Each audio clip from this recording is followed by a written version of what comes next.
ভাবনা চিন্তিতে ভরে আছে।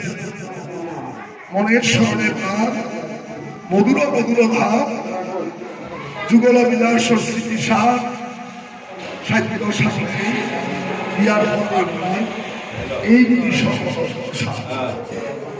তাই তো একমাত্র আত্ম অনুভবশীল তাদের চিত্রবৃত্তি একমাত্র পরিপূর্ণ ভগবত ভাবনাময় হয়ে গেছে। তারা বিষয় করতে হয়েছে সত্য, কিন্তু মনের ভাবনা সবাই সমর্থ। সেই গোবিন্দের নাম হল কীর্তন লীলা রস।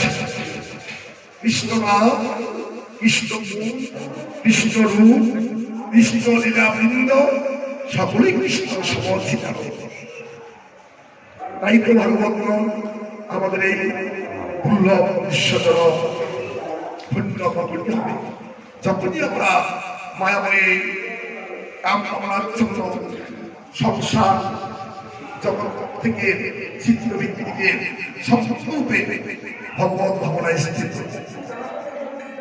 মানব জীবনের চরম গতি